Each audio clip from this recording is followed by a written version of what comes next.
break. It's time now for the press preview. A first look at what's happening on the front pages as they arrive. Well, if we take a look at the front cover of this day, you will see... Hold on, we're just putting that up for me. Go ahead, Ken.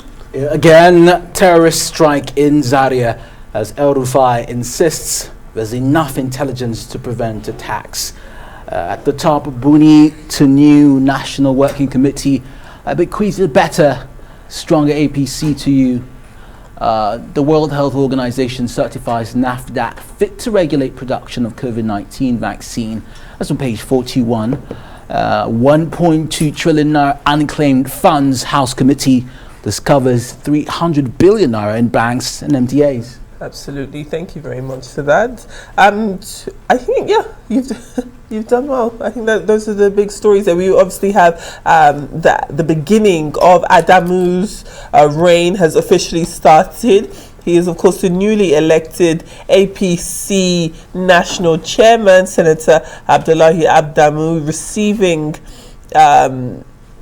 the mantle of leadership, as it were, from former chairman of the caretaker extraordinary convention planning committee, Malabuni, during the ceremony just yesterday. When we look at the degradation happening to the south of the country, River State, or river pollution rather, Oshun has declared a war on illegal miners. You can read more on that on page 43. The mobile money industry has processed $1 trillion worth of financial transactions in 2021. Just another signpost of the elevation of the technological space as it pertains to Nigeria's financial industry. And also, the World Health Organization has certified NAFDAC fit enough to regulate the production of COVID-19 vaccines. You can read more on that on page 41. And finally, we have other papers. We do. Ali, go ahead. Do you want to take the punch? Punch. El-Rufai carpets military. ACF laments. Defense headquarters fails to deploy to Colonel in Northwest. This headline has three riders. It says bandits territory known to troops should be declared war zone. Nigeria Air Force to escort passenger trains with jets, says Amechi. That'll be sound. Reps fume as service chiefs. Minister failed to appear before the panel. All right, the mast there.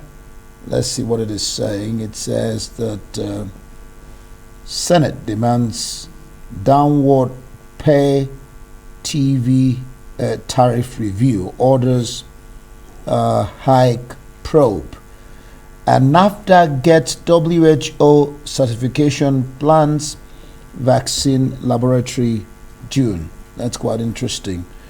We can go to other papers. Well, before then, just below those pictures there to my right, Kiari rejects prison food. Inmates excited by ex-IRT boss presence. All right, let's go to the next paper. Yeah. I mean, how bad could the food be? He probably has his own plans. The Nation newspaper, train attack, terrorists contact hostages' families. No room for failure. That's according to the new APC chairman, Adamu. Bandits kill 23, abduct many in Kaduna village. And OAU students, Adedoyi, others have case to answer. People dies, 15 injured in Ondo school bus fire. Alrighty, shall we move on to the Tribune? So one of the picture headline stories we can start off with, you have the Olu of Warri, Ogiame Atuwashe, the second, who is there with Ogun State Governor Dakwa Abiodun and the Alake of Egbaland Obade Dotun Gbadebo during the visit of the paramount rulers to the governor at the Presidential Lodge in Abeokuta on Wednesday. So that's quite interesting there. You can read more on that within the pages of the Tribune. Onwards to the Abuja Kaduna train attack. Youths have been donating blood, and terrorists unfortunately have started contacting families as it pertains to those people who have been taken hostage by them. Now, how bureaucracy caused train attack, says Rotimi Amechi, who is the Minister for Transportation. Yeah. And attack questions our collective ability to govern, says other governors, and representatives of blast service chiefs over the failure That's to National honour. Star, right? That this is the Nigerian Tribune. Oh, okay. They have it at National Star. Yes. Reps have also blasted service chiefs over failure to honour invitation. The federal government must prosecute indicted 1,200 terror sponsors and suspects now, says Femi Falono, who is a senior advocate of Nigeria.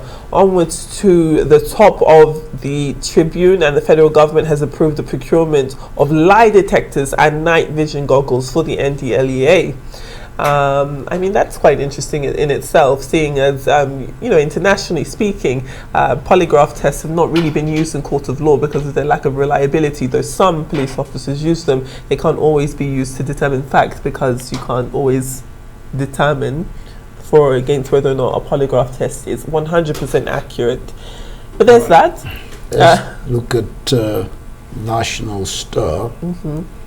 National Star, the top, the headline, you've read it in some other paper. Train attack questions our collective capacity to govern. This is coming from governors, and for one of theirs, the former one, yesterday I was interviewing him, he said, that governors should be held responsible for insecurity in that way. All right, let's go to international papers.